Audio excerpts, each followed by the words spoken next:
Welcome everybody. My name's Jnanadhara, and together with Jyotika, we're going to be running this evening as part of the 21-day meditation challenge.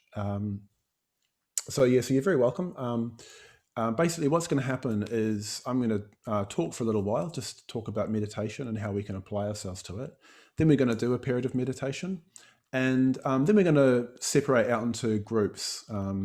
We've got a number of people who are willing to lead groups who've got a bit more experience in meditation.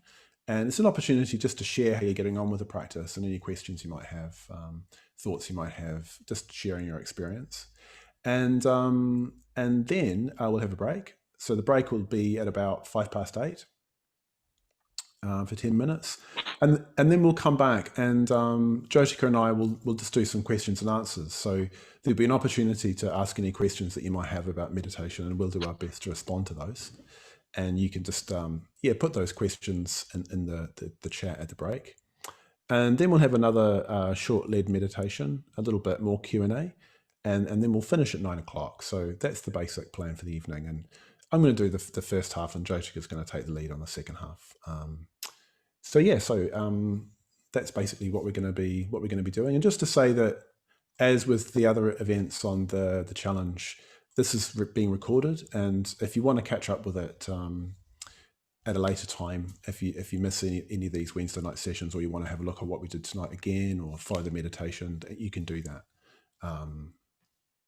So just to let you know that as well.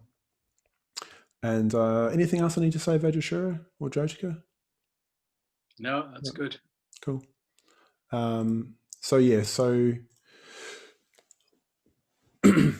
I just wanted to talk a little bit about just a really central teaching of the Buddha that you might have heard of, and it's called the Four Noble Truths. So basically, this is something that the Buddha said that I'm just going to change my screen around actually, so I can see us all. There we go. It's better. So the Buddha basically made this statement, and he pointed out four things as being true about human existence. And I think they provide quite a useful way of thinking about our lives, but also a way of relating to meditation practice. So the four truths are, firstly, that there's unsatisfactoriness in life, there's suffering in life. The second is that the cause of that is craving. The third truth is that there's a state which is free from suffering, liberation. And then there's a path that leads from a state of suffering to a state of liberation. So basically the Buddha is saying these four things are truths about human existence, they're truths about life. And thinking about them, reflecting on them, can provide a path of liberation. So the first truth is, like I say, the truth of unsatisfactoriness. And the Buddha's not saying, sometimes it's said, which I think is a little bit misleading, that Buddhism says that life is suffering. And I think that's going a little bit far. There certainly is suffering in life, but there's not only suffering in life, there's also enjoyment and pleasure and so on. But there is this undeniable aspect of our lives which we can't make okay. So I think that's, in the last months, that's been quite vividly shown to us, that it's very difficult to make a pandemic okay. It's just a sort of essentially and fundamentally unsatisfactory, painful, difficult, and is bound up with suffering. It causes death. It causes profound inconvenience and profound discomfort in all kinds of ways. And we experience that not just sort of collectively in terms of society, but we also experience unsatisfactoriness just within our own minds, within our own experience of ourselves. And it's that unsatisfactoriness, that sense of suffering or dissatisfaction, which leads us to look for some way of improving our lot, which is why many of us have no doubt decided to do this challenge, to, in a way, see if we can do something about that nagging sense of dissatisfaction. this nagging sense of discomfort, or this nagging sense that things aren't quite the way that they should be. So the Buddha is just saying that is a part of human experience. Ordinary human life has an undeniable aspect of dissatisfaction or unsatisfactoriness. So the Buddha is saying that has a cause, and we probably won't have a lot of time to go into this evening, but the Buddha says the cause of that is craving. So when we hear the word craving, usually when we use that word, it's used in terms of craving for chocolate, or craving for cake, or I don't know, craving for sex, or craving for all kinds of sort of things which are to do with the senses.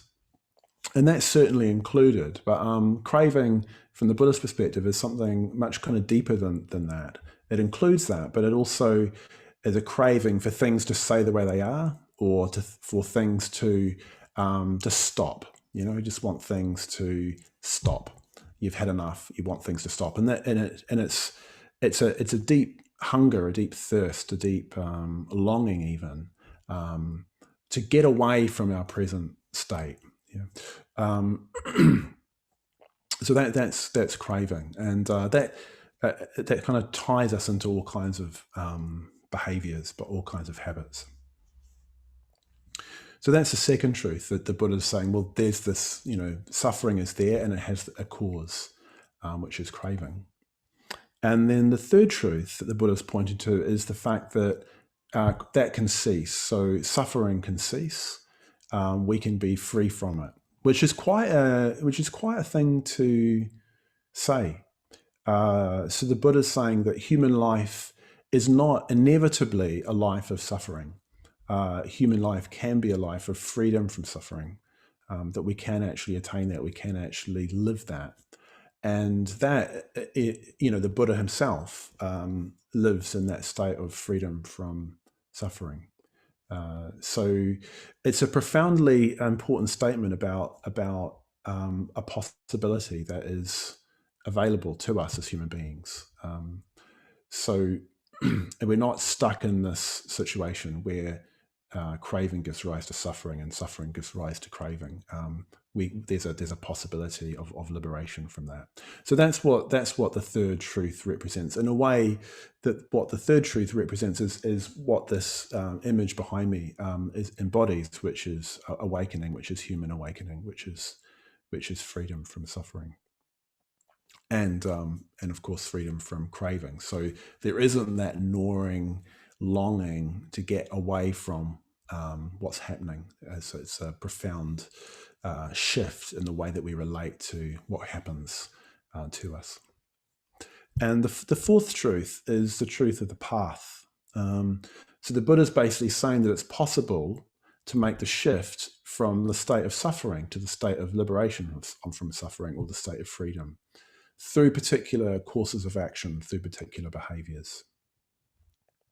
So traditionally, this is elucidated in terms of the Eightfold Path, and it's got a number of different aspects. But the most fundamental kind of idea lying behind the aspects of the Eightfold Path is the idea that we have a vision of something that we can grow into, and that we do that by entering into the path of transformation, which is transforming all the different aspects of our life in accordance with that vision. So the fourth truth is the truth of the path. So again, it's basically saying that we don't have to leave this liberation to chance. We don't have to just hope that it's going to happen to us. We don't have to pray to somebody else to make it happen for us. It's saying that through our own actions, we can begin to make that transition from a state that's sort of tangled up with craving and suffering to a state that's free from that. So those are sort of four basic sort of principles, really, about human life, and particularly that underpin Buddhist practice.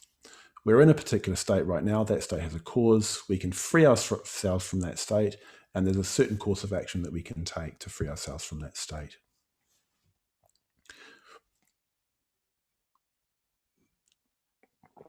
So one of the key elements of that freedom, that path of freedom, is meditation. And I want to just talk about, well, how does this relate to meditation in particular? So in terms of the first truth, I think what's really useful is actually to connect with that sense of dissatisfaction.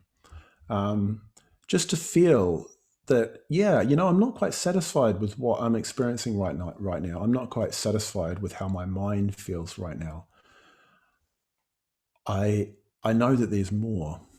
And actually, not just being with that, acknowledging that sense of disquiet or disease or distraction or agitation, just actually acknowledging it. And recognizing that just trying to get away from it won't resolve it. So that's our general habitual reaction to that state of disease is trying to get somewhere or trying to have some kind of experience that's going to take that away from us, or that we think that's going to take it away for us. So that's craving. So part of what we're trying to do when we meditate is just to actually learn to be with the experience that we're currently having. It's actually really difficult to do this. It takes practice, which is why it's so important to meditate repeatedly, as it were, to get into the habit of doing it. So as well as just experiencing that dissatisfaction, we're just going to actually try and stay with it. Just stay with whatever's going on. And again, that's what the mindfulness of breathing, the practice we're going to be doing in a moment, helps us to do. It just helps us to stay with the immediacy of what's happening and not flying off into anticipating something that's going to happen in the future, or worrying ourselves about something that's going to happen in the past, or sort of resisting the reality of our present experience. The third truth relates to meditation, because what it says to us is that there is a state of freedom which we can attain. That what the Buddha is made of, we're also made of. So that state of freedom is inherent, or the possibility of that state of freedom is inherent, is innate to us as human beings. In other words, it's a bit like we're a seed, and that state of awakening is the flower, and we just need to put the conditions into place for that unfoldment to happen.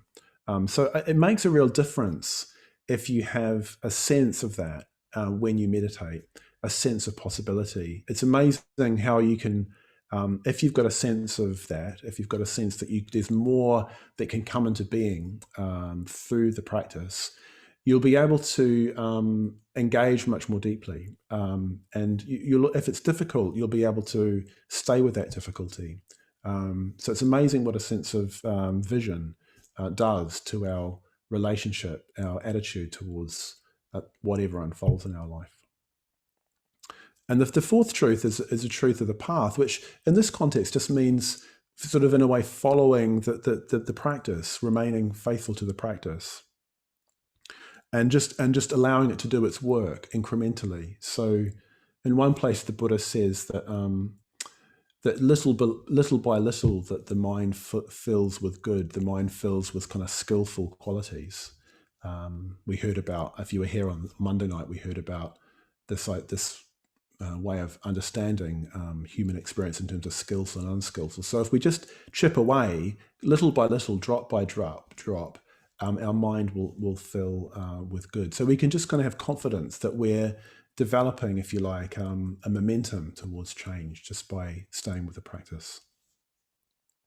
So what we'll do now is we'll actually meditate, and I'll just lead us through the mindfulness of breathing in the usual 4 stages with this kind of idea in the background. I'll refer to these 4 truths. So what I'd invite you to do now is to just get into a meditation posture that you're going to be able to sit in for the next 25-30 minutes. And when everyone's ready, when everyone's settled, I'll make a start. I'll start into the meditation.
do make sure that you're not going to be interrupted, that your phone is switched off.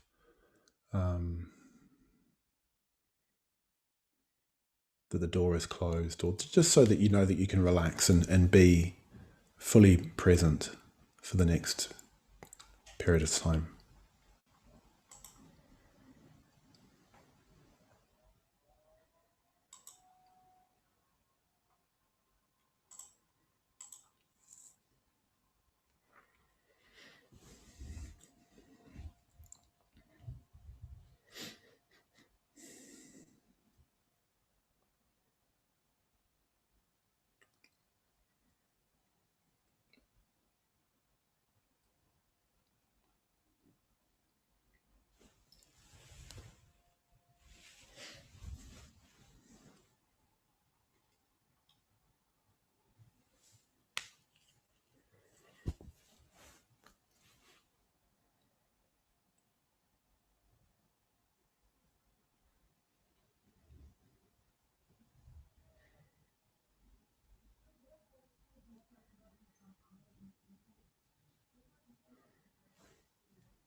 So to begin with, we're just going to tune into what's actually going on right now.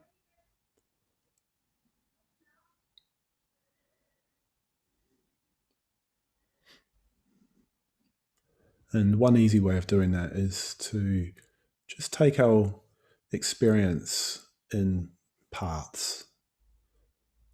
So rather than trying to be aware of everything all at once, we just begin to tune into what's happening by taking it bit by bit, part by part, aspect by aspect.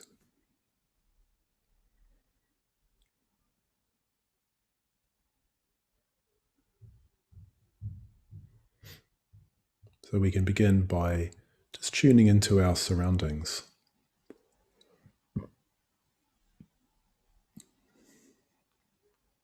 So having a sense of what's around us, having a sense of the place that we're in.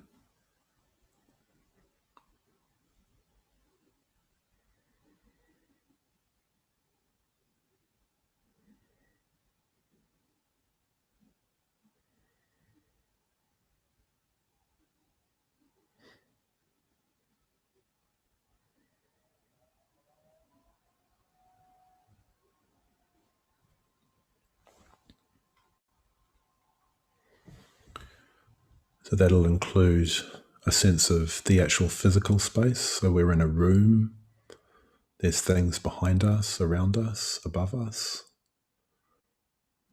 and there's whatever it is that we're sitting on beneath us.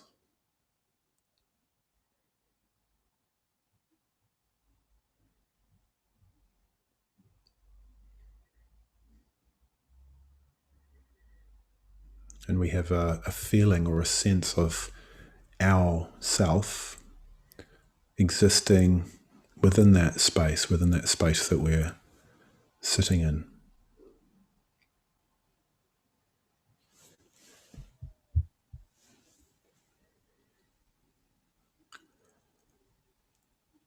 So we can begin to get a sense of the different aspects of our physical experience.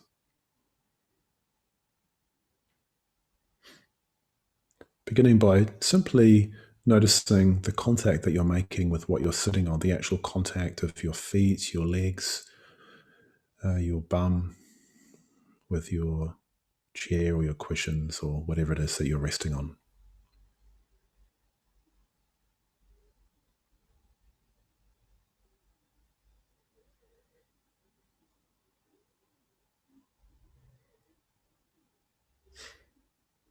You might notice the contact of your skin against your clothing.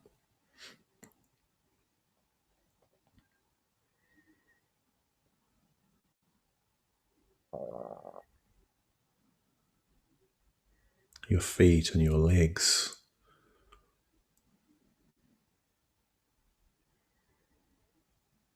And the buttocks, the genital region, the lower belly.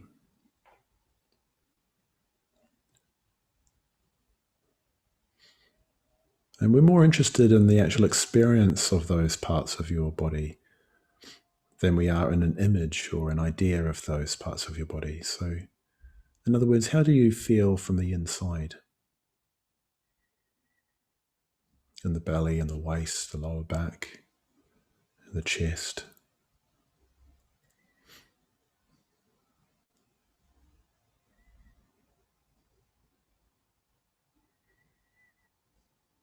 So we don't need to force our mind. We just need to pay attention. Just give our attention to our body and be curious about it. We know what it looks like, but how does it feel from the inside?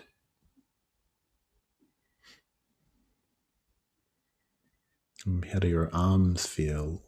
How do your hands feel?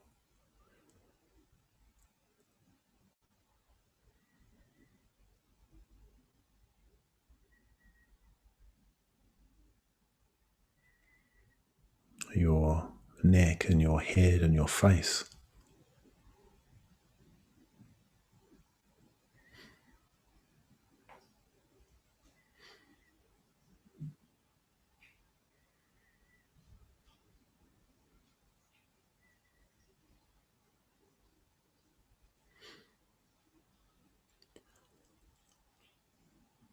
So arising in the body or together with the body is what we call mind or emotion.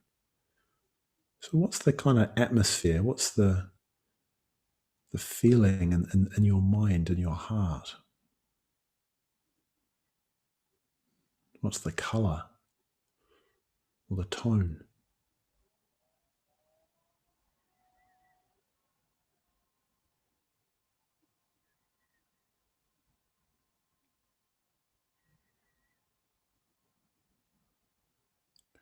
And arising together with that sense of an atmosphere will be thoughts, images, maybe words or ideas, also flowing through your mind.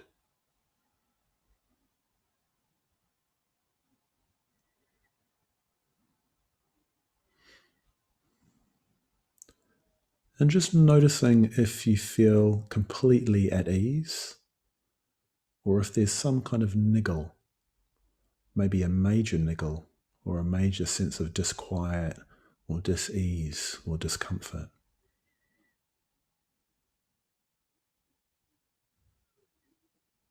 And just allowing yourself to feel that dis-ease or disquiet or discomfort, distress maybe even.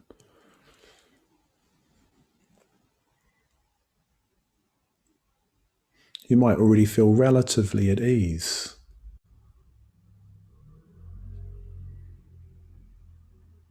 but not completely at ease.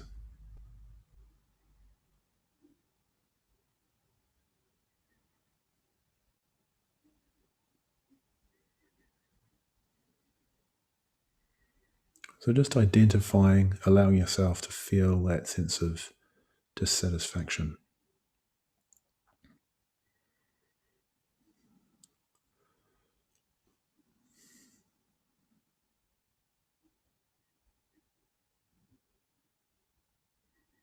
And in a way, one of the things that the Four Truths is saying is that that's in a way natural to feel that. We don't have to worry about it. But we can do something about it. We can respond to that situation.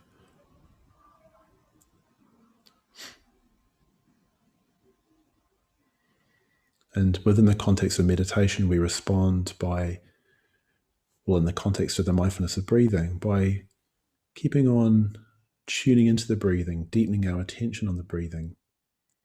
And when we do that, we resist the force of craving, the force of wanting to be somewhere else, wanting to be somewhere different, wanting to have some different experience than the one we're having. So that's the truth of the path, the truth of moment by moment engaging with our breathing.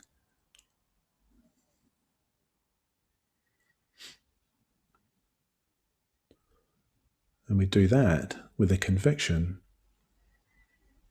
that more is possible, that the way we are now is not fixed, that we can grow into something more deeply at ease, more deeply whole, even more deeply happy. And we can do that again just by paying attention to our breathing. So just beginning to do that now, just beginning to notice, beginning to attend to what your body does as you breathe.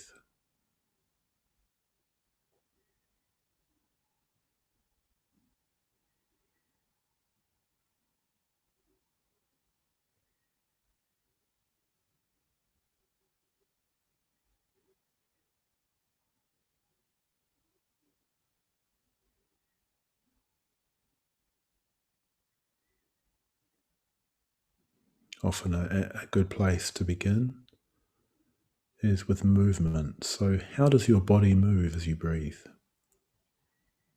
What actually happens in your body?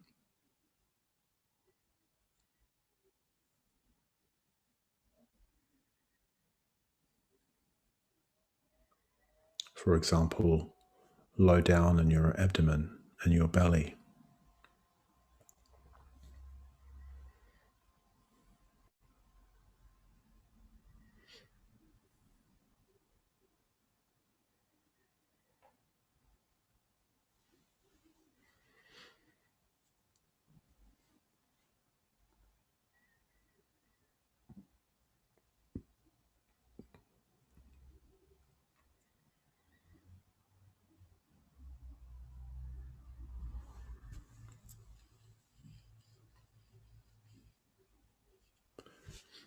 What sensations do you feel?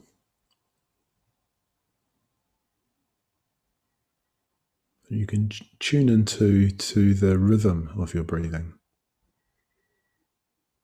just enjoying the in and outness of it, the inflow and the outflow.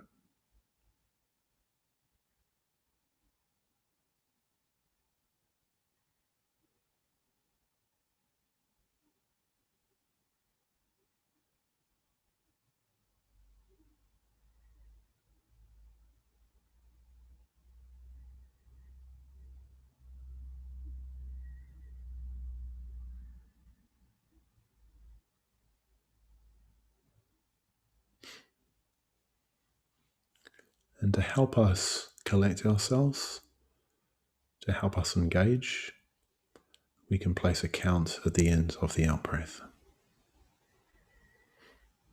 So we breathe in and out in our natural rhythm, say 1, in and out in our natural rhythm, 2, and so on. So that's the path that we're treading, the thing that we're trying to do, to gather ourselves around our breathing and just place a count at the end of the out-breath. So if we get distracted, we can come back to the breathing and start the counting again at 1.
So, using the breath and your attention on the breath to help you go more deeply into what's happening.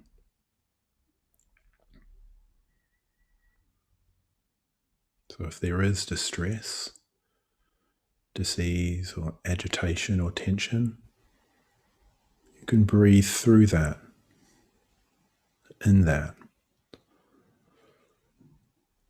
and enjoying the natural sense of release that happens with the exhalation.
Moving now into the second part of this meditation, changing the emphasis slightly. So we place the count just before the in-breath.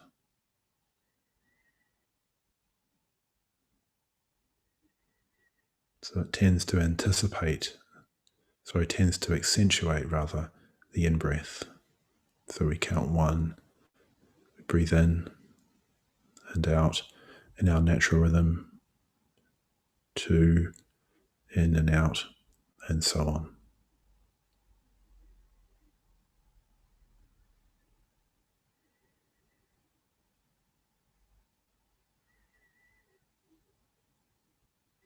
It's more about being curious about what our breath is than forcing our attention onto the breath.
So now letting go of counting breaths and just being with your breath.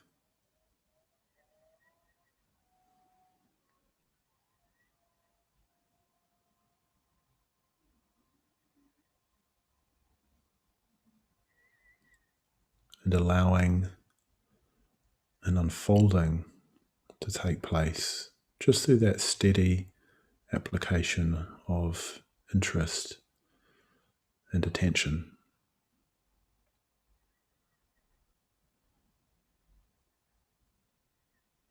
And if it's difficult, don't worry about the fact that it's difficult, but it might help to remember that we have the potential to grow beyond that difficulty.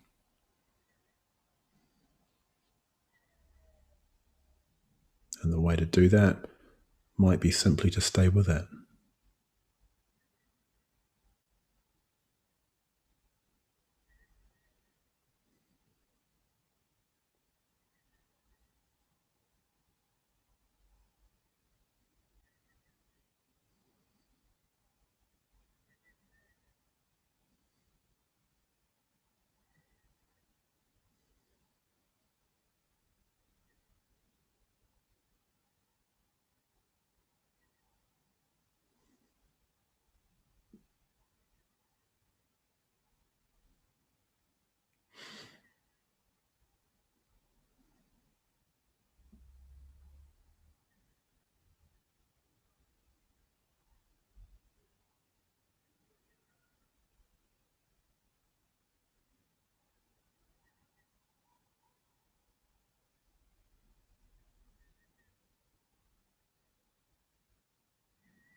And now, just for a minute or maybe two, letting go of directing your attention to your breathing.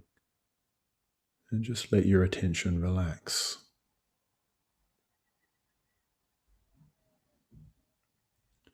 And just sit.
So hopefully that was of some interest to you if you're able to engage with the practice. And that kind of frame helped you to see a different aspect maybe of the meditation. So what we're going to do now, if you give us a thumbs up, we're good to go. So we're going to separate out into breakout rooms. And will people have to click Vajrashura, or so you'll just go straight to a room in a moment when Vajrashura presses the button, and you will be in there for 20 minutes, and it's an opportunity to there'll be somebody in the group who's going to keep an eye on things and who's going to facilitate the group a bit. So if you're that person, I mean, one of the things just to make sure that everybody has time to speak, so just make sure everyone gets a chance to speak. And if you want to respond to any of the questions that come up, by all means do that. You might like to say your name. What I suggest if the facilitator just goes around and it just calls people's names so everyone gets a chance to say something, and then you just say how you're getting on with the meditation. That could be either the meditation that we just did or your meditation in general. Anything that you're finding challenging about it, and maybe also anything that you're appreciating about the meditation that you're doing. There might also be questions that come up for you that you might like to discuss in the group. And if there are questions that you'd like myself or Jyotika to respond to, you might like to just make a mental note of them, and then when you leave the group, you can put them in the chat box.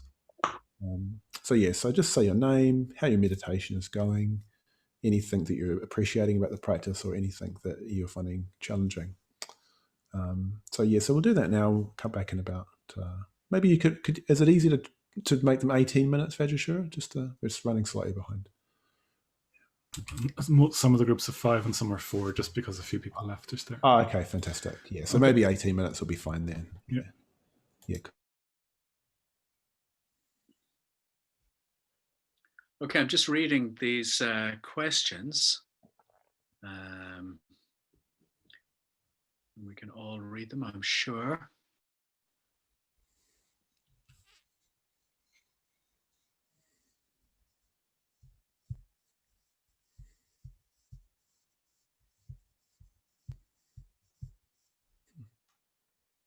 Okay. So I will start at the... Oh.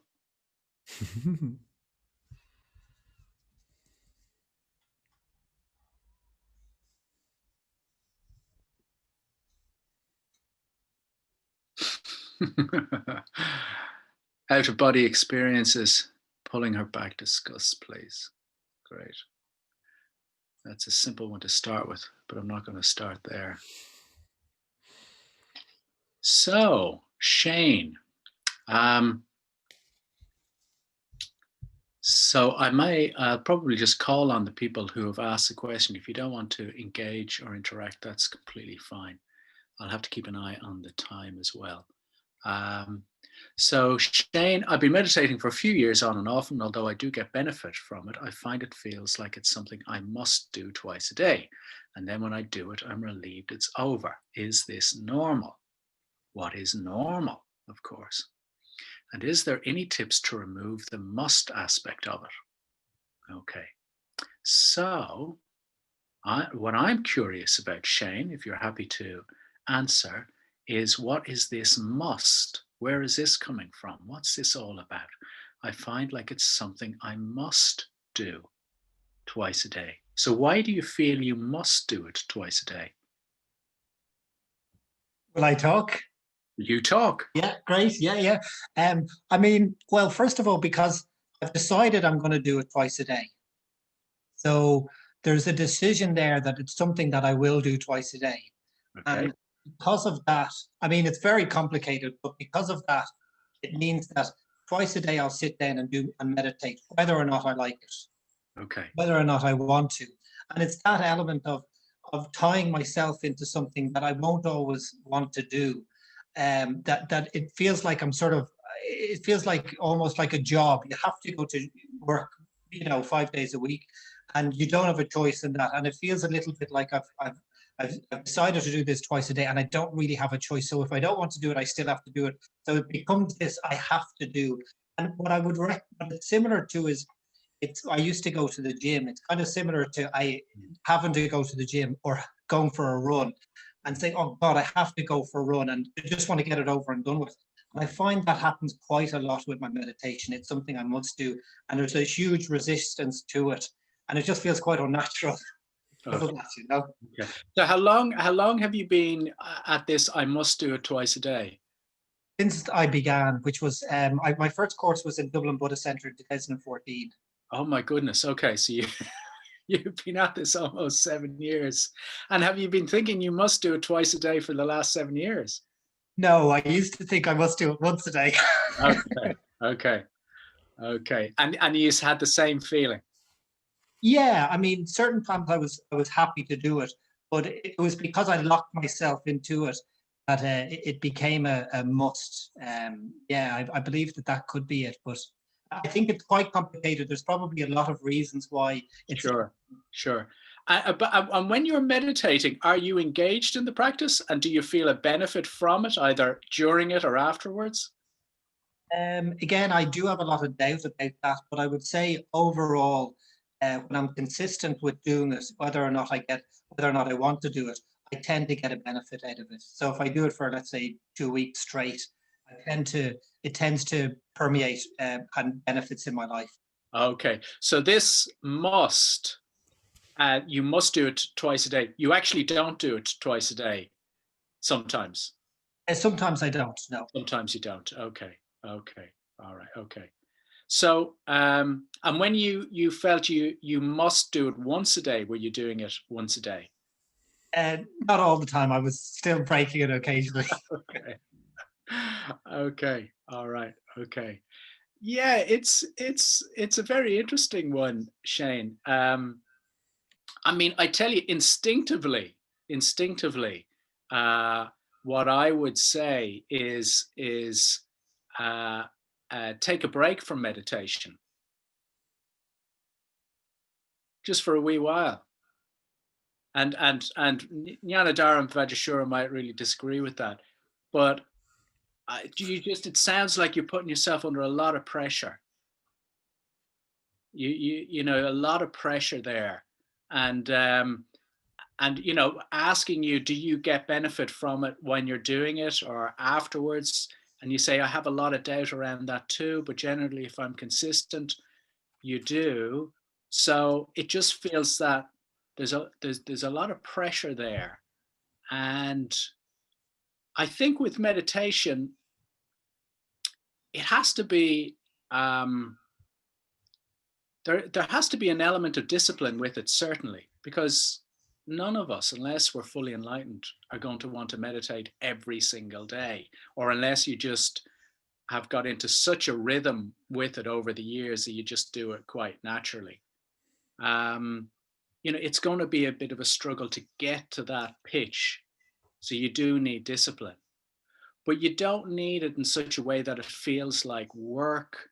It creates doubt, that you feel you have to do it twice a day, but you're actually not even living up to it.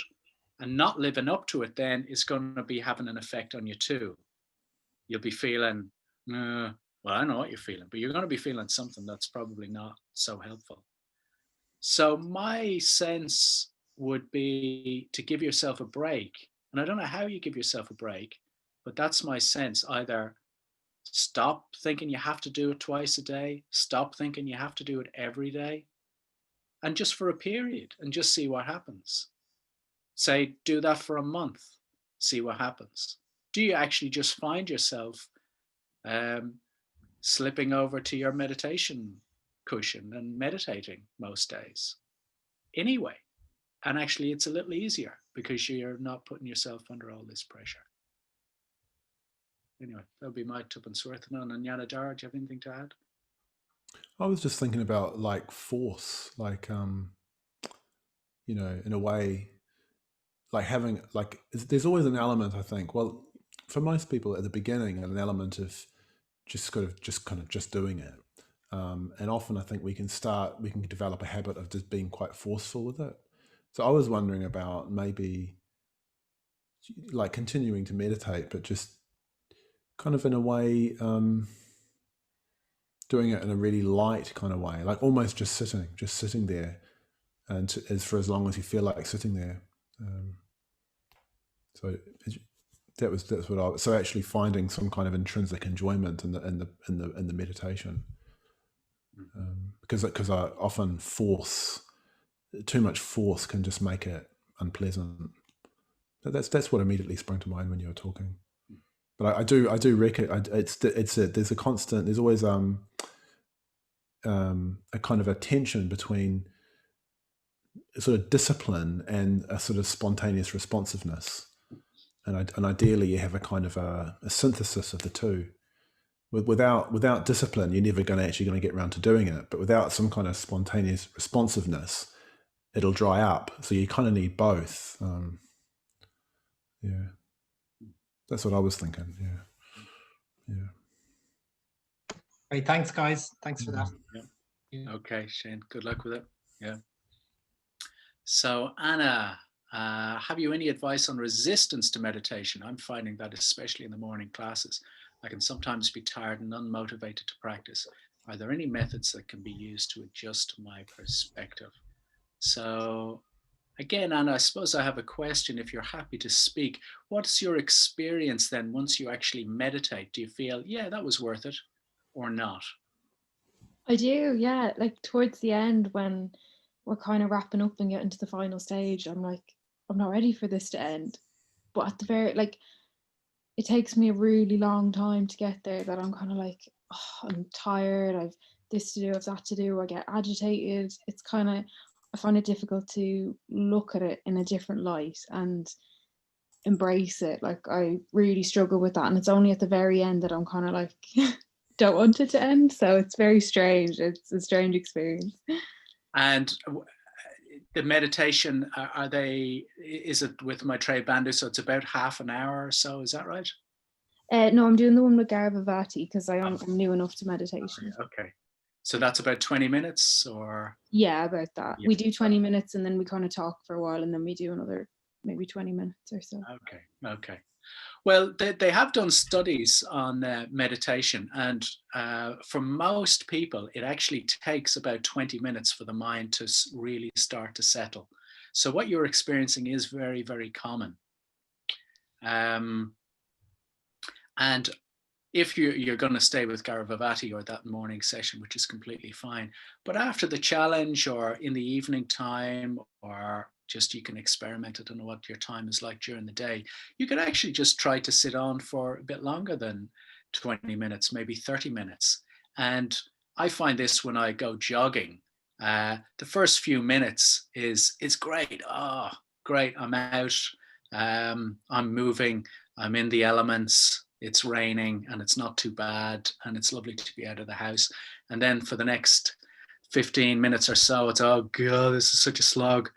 But I'm going to keep going. And then after about 20 minutes, I'm just in the groove. And then I could keep going. And I usually do. Well, I'll jog for another 10 or 15 minutes. And I think meditation can be like that too. We sit down and it feels, great. This is great. I'm here. I've managed to get myself on the cushion. I'm going to meditate. And that lasts for a few minutes. And then there's a dip. And we get agitated or sleepy or doubtful, or we get too focused, we try too hard. And there's just this fluctuation of spirit, fluctuation of mind. And we kind of just got to sit through that. And after about 15 minutes or so, that starts to settle. This isn't the case with everybody, but it is very, very common.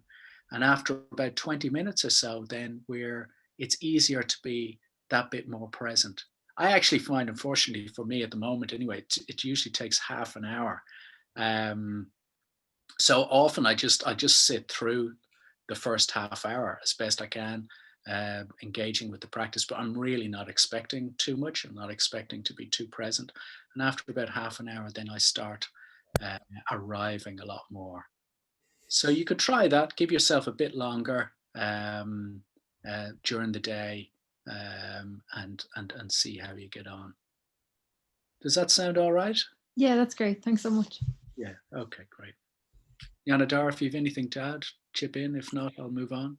Yeah, no, I was just thinking, like part of what I was trying to say earlier is actually just remembering the possibilities. So kind of somehow remembering that the state you're in now is can unfold into something new.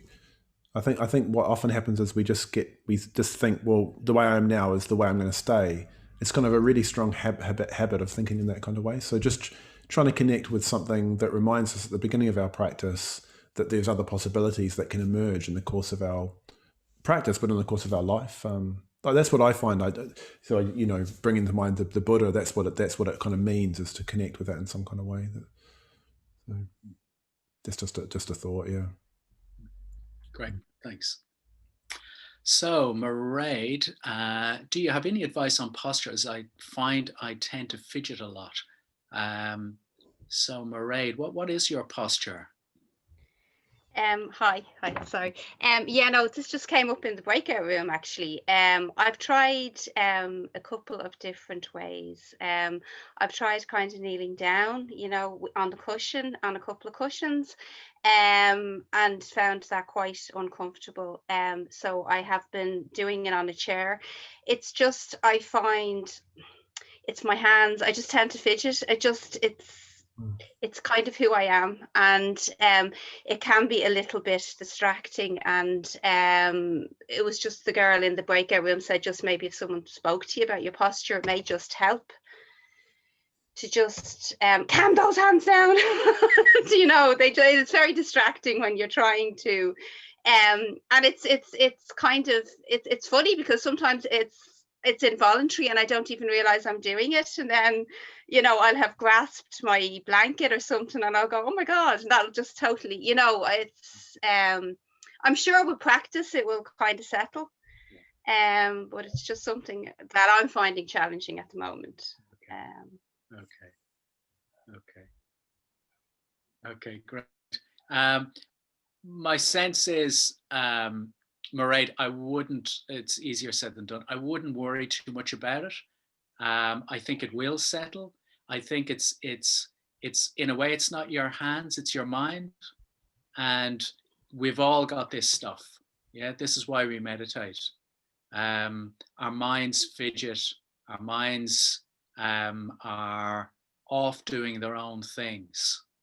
Either grasping onto blankets unconsciously, pulling, pushing, twisting, right? Or else we're thinking about the project we're engaged in, or the next project, or the next plan, or the holiday in the summertime that we can finally take, and we're pulling and pushing and twisting arrangements around that. And this is just the stuff of meditation. Yeah, this is the stuff of our minds. This is what we're working with. And when we come to awareness that this is what we're doing, then we return to the breath, or we turn to the connection or development of metta, depending on the practice we're doing. So when we come aware that our fingers have twisted into the blanket, then we go easy on ourselves, go easy on our hands, and come back to the practice. Yeah. And in time, I think it will start to settle. And it'll be interesting. My sense is you don't have a long history of meditating, do you? I kind of have on and off. And again, that's kind of what's brought me to this. I was just kind of saying that I at the moment, I need discipline, to actually be able to sort of do it. So it's nice to be able to do it in a group, Yeah. Great. Okay.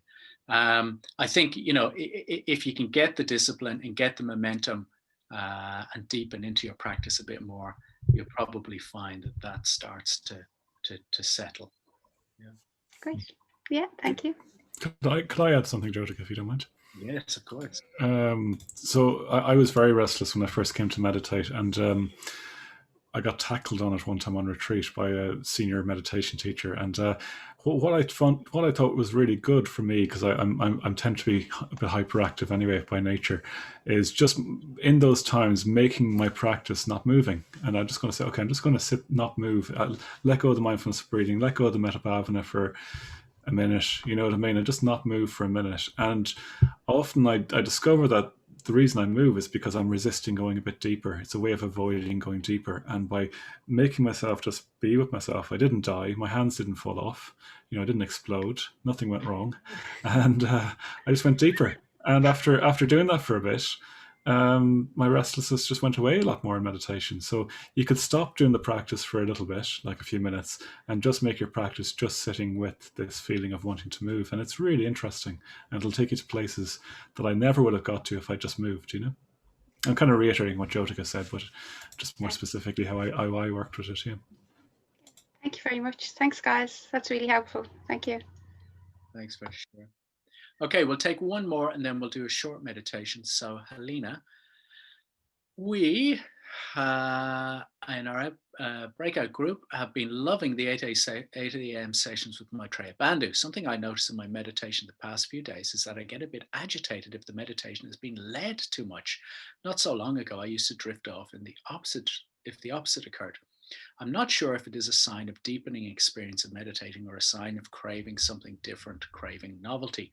Could you say something about this? Well, I have no idea if it is that you're craving something different or something novel. I guess only you can really know that, Helena, wherever you are.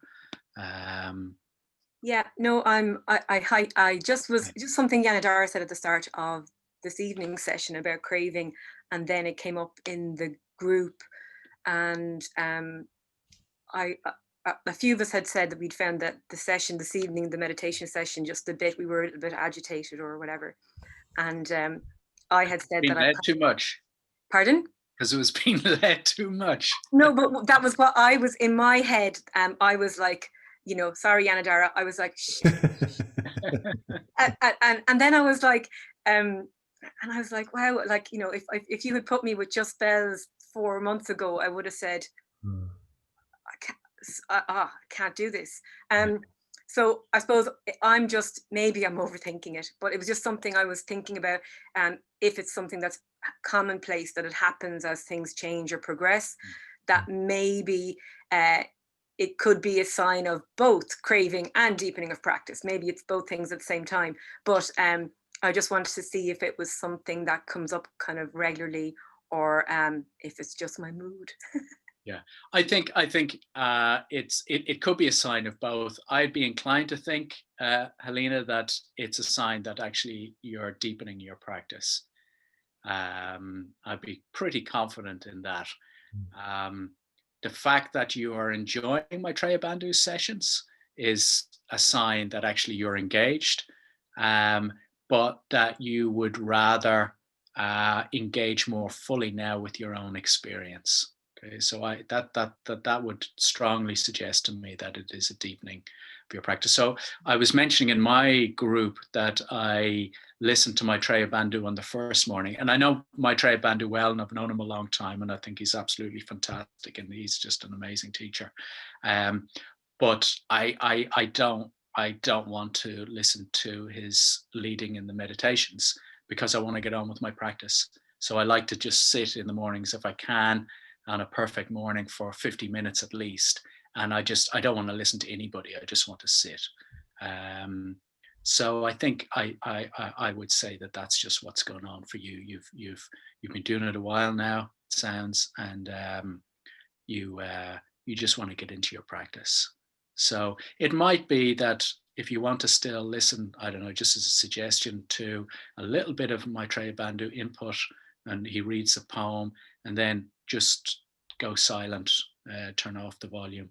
Yeah, no, in general, I'm finding, it could be the fact that I think the way he's leading the meditation, I'm finding that really interesting. It was this evening's meditation then, when going back to that more standardized way of either doing a breathing or a metta bhavana, then I was like, no. Okay. So that's why I was kind of wondering about the craving, because it is a new way of approaching things. Okay. So, but yeah, I'll keep going and see what occurs. Okay. All right. Thank you. Okay. Jnanadhara, anything? Oh no, I mean I completely relate to that, where someone's leading a meditation and it's not really the thing. Like in a way, like a meditation unfolds in its own way, and sometimes if someone's leading it, sometimes what they're leading is you're resonating with, and it's allowing your meditation to unfold. And other times it's just your meditation's going in a different direction to the way that the person's leading it. So if that happens to me, I just stop. I just tune out, as it were. I just sort of let them talk, and it's quite difficult to do sometimes. But yeah. But having said that, if you're newer, I mean, I suppose I was leading it more with a view to somebody who was relatively new. It can be helpful just to sort of to tune in. Yeah, I mean, I haven't really got anything to add. Yeah. Sorry that I talk too much for you. I might have talked too much for other people as well. And you might not. You might have been just pitch perfect for others. Yeah, it's funny. It's yeah, it's like, sometimes you pick up a book and you read a book and it's just the right book for you at that moment, and you really can get engrossed with it. And other times you pick up a book and you can't get into it, even though at another time you might. It's just funny sometimes. And these days, if I don't connect with something, I don't worry about it. I think, oh, maybe it just wasn't. I try and listen and be receptive, but if it's not the right thing for the moment, you just sort of let it go and move on to something else. Okay, so the idea was that we'd have a short sit now and then do some more questions. We have a few more questions to get through, and it's probably no bad thing. We'll just stick with that. So we'll just sit for about 10 minutes. If you want to get yourselves comfortable, I'll lead us in a short metta practice. So I'm assuming most people know the metta bhavana. If you don't worry about it. It's not going to be the full practice. It's just going to be flavored with the spirit of metta.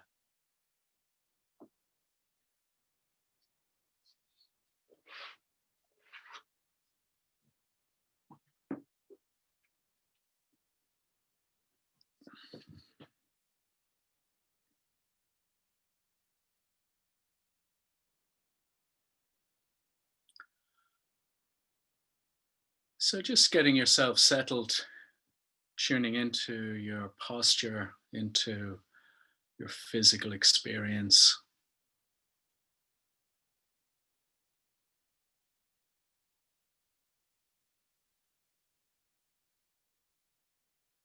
Coming back to the sensations of the breath on the body.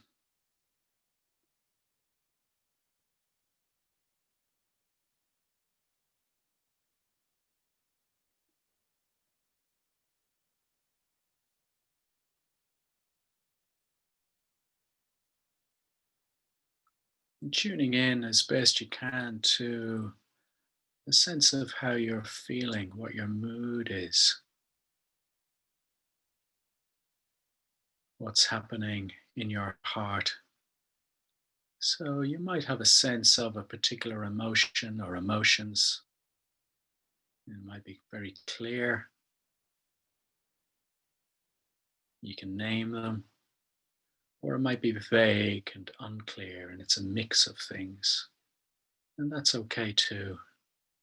Just letting your awareness drop into this part of your experience as best you can, giving it attention.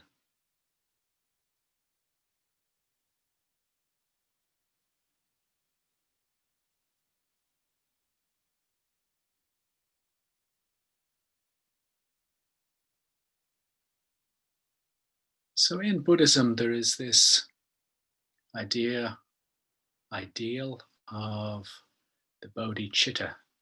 And the bodhicitta is the awakened heart. Chitta is heart, mind. It's more than just heart, and it's more than just mind. It's kind of heart, mind. And bodhi is awakening. So we've got bodhicitta, and this is the great ideal of the Buddhist path, to allow this to open and flourish within our experience. And sometimes the image of alchemy is used, so the great alchemical traditions that have spanned different cultures across different centuries in Europe, the Arab world, in India. And they all followed the same basic rules, which was transformation, the great work of transformation of base metals, copper or lead, mercury, into gold. And they had different branches of the alchemical tradition, chemical branch and the spiritual branch. So this transformation of base metals being metaphorical. And it's very much what we're trying to do on the Buddhist path. We're trying to transform our base metals of our everyday experience, our experience of fidgeting, our agitation, experience of forcing and planning, into gold, into eventually the bodhicitta, which is a very lofty ideal, but is inherent deeply within the human experience. And a channel that we can follow to really allow this to flourish is the channel, if you like, of metta, of friendliness, of loving kindness, of concern and interest in others. So just for the next few moments, we'll just tune into our own experience, and we'll try to locate in our experience some sense of ease or warmth or softness or strength, conviction spiritually, inspiration, love, whatever it might be in this area of metta. And we'll just allow ourselves to soak in it as we would in a warm bath. And we wish ourselves well. And we can wish the others here this evening in the different parts of the country well too, in their endeavors to transform the base metals of their experience into the gold of bodhicitta. So I'll ring the bells just at the start, and we'll do this for just 5 minutes or so. I'll ring the bells at the end.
So in your own time, just coming out of posture, out of the meditation.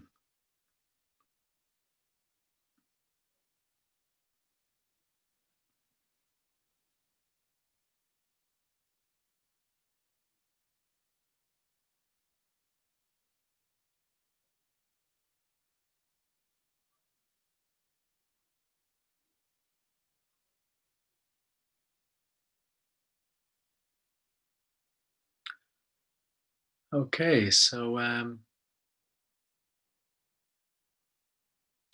we don't have long left. We have about 5 minutes. Now, Jnanadhara and I think Vajrashura said they'd be happy to stay on and answer questions. And I'll do that too. I have 2 kids that I'm supposed to be putting to bed, so I'll just see how long I can last. But I might have to nip out. Can I just point out, Jyotika, that they can people are posting questions in the Slack channels as well, and they're getting picked up there if you don't get time for your question. If you don't get your question answered tonight too, yeah. Good point. So we'll keep going, and if you want to leave at 9 o'clock, then it's been really lovely to have you, and hopefully we'll see you during the week or next week. And keep meditating, keep it up, and and if you want to stay on, that's fine too. And also, just to mention, it has been flagged a few times, but just in terms of donations, so the suggested donation is €100, and this is just to help. Everything that's been offered by the Dublin Buddhist Centre online is for free at the moment, and so it's just to help and to contribute to that work, so we can reach out to as many people as possible. And it is really, really happening. There's so many people in this event and over the winter retreat where we're connecting with people who would never be able to connect with the Dublin Buddhist Centre because it's on Zoom. People in West Cork, for example, and Mullingar, and all over the country. So it's a difficult time, but it's providing great opportunities as well. Okay, so and if I don't know if I'm just sure you're going to put a link in there anyway. If you do, great. If you don't worry about it. If you don't have it set up. already done, Jyotika. Oh, great. Okay, thanks. You can click on it and leave it in the background until the end of the call if you want to. And the Slack link is there again.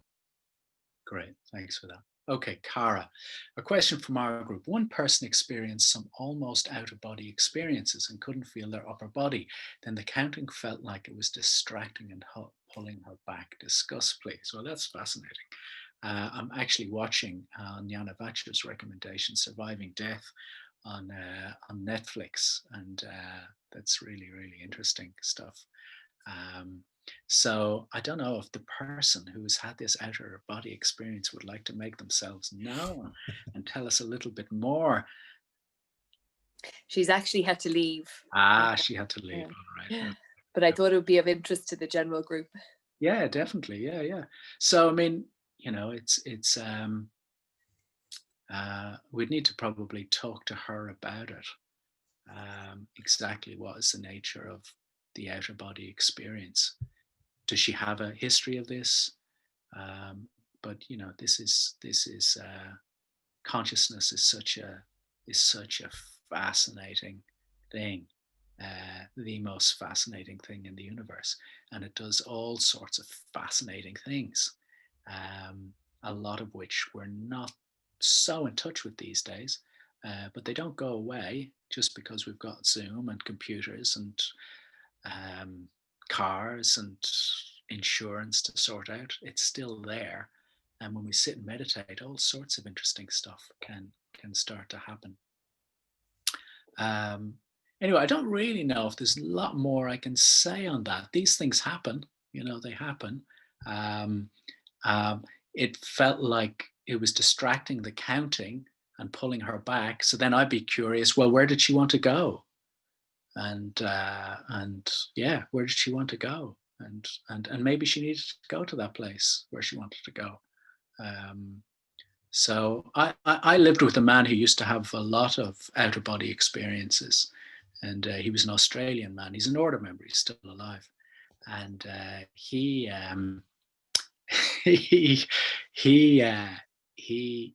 when you'd be asleep sometimes, I think I might have told Vajrashur this story before, but he told us. Son of a Jaya. What? Son of a Jaya, was it? Yeah. And we were just sitting around community. I was living in community. We were sitting around having dinner, and he told this story. We're all just completely gobsmacked. But he when he was asleep, he'd have these outer body experiences, and he would see himself sleeping. And he would hover up at the top of his ceiling, and he'd look down at his sleeping form, and I don't know, he would head out for the night. I don't know what he would do, right? But anyway, this time he was asleep, and his consciousness left his body as it usually does, and he was hovering around the ceiling, looking down, and then he noticed, and he got a sense that actually there was another consciousness in the room with him. Dun, dun, dun. And it wasn't a good conscious, it was a malignant consciousness. And he knew instinctively that he had to get back into his body as fast as he could, right? As fast as he could. And he raced, jet propelled, back into his body. And he managed to get back into his body, and he woke up, but the consciousness that was in the room had also gotten into his body. And when he woke up, he could only see in black and white. He lost the color of his eyesight, and he could only see in black and white. And he spent 6 months with this spirit inhabiting his body. And he slowly, over time, over the 6 months, had to make peace with this spirit. And he said he managed it, and the spirit eventually left his body. And when the spirit left his body, his eyesight came back. So we were all choking on our desserts as he was telling this story. It was fascinating. He's lots of stories like that. Anyway, and if you lose your sense of taste. Yeah. And I completely believe him. He's anyway. So anyway, I'd have lots of questions for this person, where do they want to go, all of that kind of stuff, and maybe it would be better just to actually meditate. So this guy I was living with, he says that when he was before he learned to meditate, he had just no filter, and he would just spirits would just flow through him, and he would see them all the time. And it was when he started to meditate that he started to get grounded and centered, and it stopped. It wasn't as crowded as it used to be. So maybe for this woman, meditation would be good too. I just don't know. We'd need to talk more. But don't let that freak you out about meditation either. Okay. Shall we move on? Yeah. Can I just make, I just want to make a general comment, that just to make the point that sometimes you're doing a particular practice and the meditation wants to go in a different direction. And I think it's something that you learn as you meditate for longer, when to stick with what you're doing and when to just follow the way the meditation is naturally unfolding. And it's sometimes quite a hard call to make, but I think you do learn a sort of an instinct for when to follow something through and just abandon what you intended to do, and when you're better off sticking with what you're doing.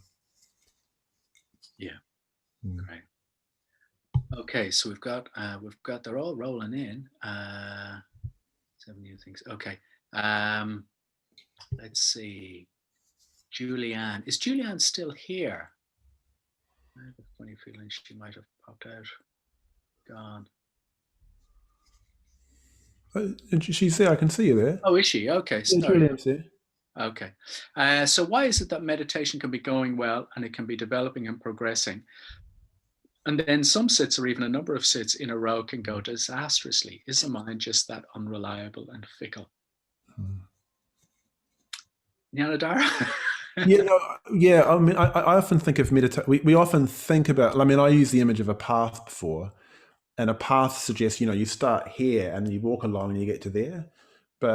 And that's a useful way of thinking, I think. But often the experience of meditation is not linear at all in that way. It's not like a straight line. It goes all over the place.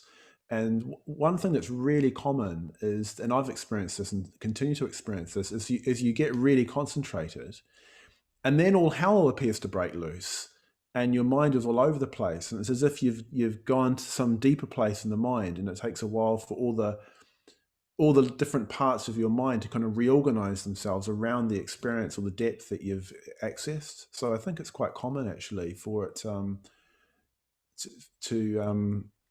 for that type of thing to happen, that you have a very, very good meditation. You get really absorbed. It goes deep, and then all of it's all over the place for a while. And but I often think about meditation. It's like, let's say you're starting here, and it sort of feels like it's something that goes like this. The general direction is upwards, but you can go all around the houses to get there. I mean, I think so. That it's like I think you used the idea earlier, Jyotika, of like a momentum. It's like a momentum towards awareness, a momentum towards kindness, a momentum towards understanding, and that continues. But the way that unfolds can be quite circuitous. Yeah, great. And I think as the years go by, I think certainly mine anyway, I don't know, Jnanadhara, have a similar experience, but my sense of what is progress changes, and what it is I'm trying to develop. So, I think before, when I started to meditate, I definitely had a vision, an ideal that was, I was talking about this the other night with some friends, ascensionist. I was looking to the skies, and there was definitely a linear aspect. And as the years have gone by, I think my sense of what is progress and development is much more to do with my humanity and embracing my humanity. And that's such a rich and varied thing, what humanity is. I think it's one of the reasons why I really value Maitreya Bandhu as a teacher. I think he's somebody who really exudes a real depth of humanity, of inspiration, and being in touch with just the harder aspects of being alive and being human. But he's very, very deeply in touch, even integrated with that. Okay. Maybe can I hand over to you, Jnanadhara, because I need to just, I'll be back, but I'll just need to go and rustle up some children and Yeah, cool. Get them sorted. Yeah, thanks. And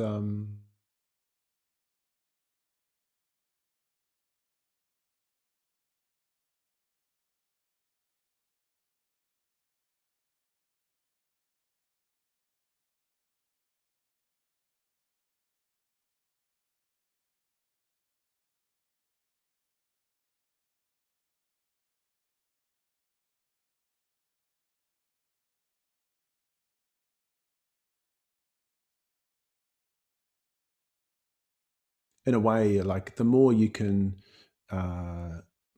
engage with the qualities that you're trying to develop in meditation, awareness and kindness and so on, the more that they'll develop. So I think that's a really good thing to do. I can't, I mean, there's so, there's so many opportunities. And one of the things that I like to do, if I remember, is if I have to wait. If you're in a queue, it's quite an interesting opportunity to develop awareness. Often, what happens if we're in a queue, we just get frustrated and impatient. But the fact is, you're going to have to wait there anyway. So you can actually use it as an opportunity just to tune into what your body's doing, and maybe even pay attention to the other people that are around you and just wish them well. Or there's a lot you can do. So part of what we're trying to do with the Dharma generally is just make the most of every opportunity to develop awareness and kindness and understanding, and not just reserve it for our meditation. So the whole, in terms of momentum and in terms of something cumulative, the whole of our life can become part of that transformative process. The meditation is just the kind of cutting edge of that.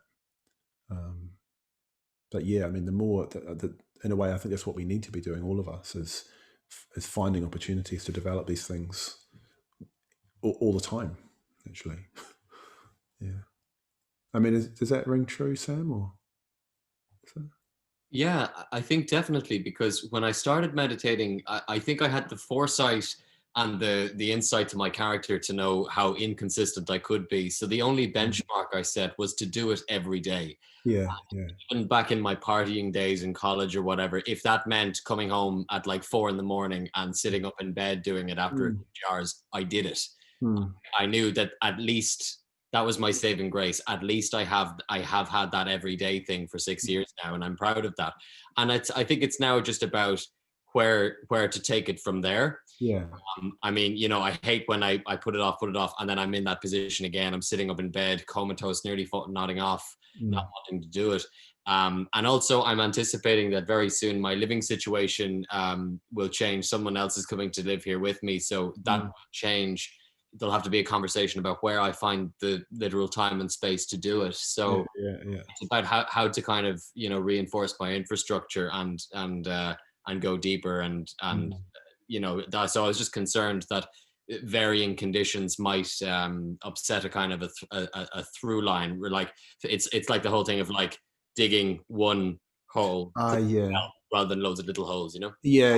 I mean, I think yeah. I mean, I think if you're doing the other bits instead of the sort of main meditation, that might be not such a good thing. But because I mean, for me myself, like I find that like just I'm a bit like you. I just get up and I meditate every morning, and I just do that kind of unless I'm traveling, I have to get an early flight or something. But that's pretty much what I do, and that's for me. That's like it gives me a basis of lots of other things that I may or may not do. But I know that I'm going to do that, and that's for me. That's really important. So I can plug into that. Yeah. But it's all about, in a way, it's all about like trying to make the most of the conditions that you have. and changing your conditions if necessary, if you can, to be more supportive, and if you can't, making the most of them, and you know, like, I mean, taking whatever arises as the path, if you see what I mean. So if you're living with somebody else, it's an opportunity as well, you know, to develop patience, for example, you know, rather than, I think what, a little bit like what Jyotika was saying. I mean, we can have this idea that I'll get on with being a Buddhist when everything's perfect. You know what I mean? But for the moment, I'm not going to be able to do it. But if we have that attitude, we'll never get around to doing it, because life is never going to be perfect. You know, and I think that's a real tendency maybe at this time, is we're all thinking, well, I'll live my life when the pandemic's finished and I can do all the things I normally do. But actually recognizing, well, this is our life right now, and there's loads that we can do within the confines of what the pandemic means for our lives. There's actually loads that we can still, that we still got the potential for creativity, heaps, you know, within the confines that we have of not meeting people and so on. Yeah, totally. Don't let the perfect be the enemy of the good, sort of thing. And yeah, right. Yeah.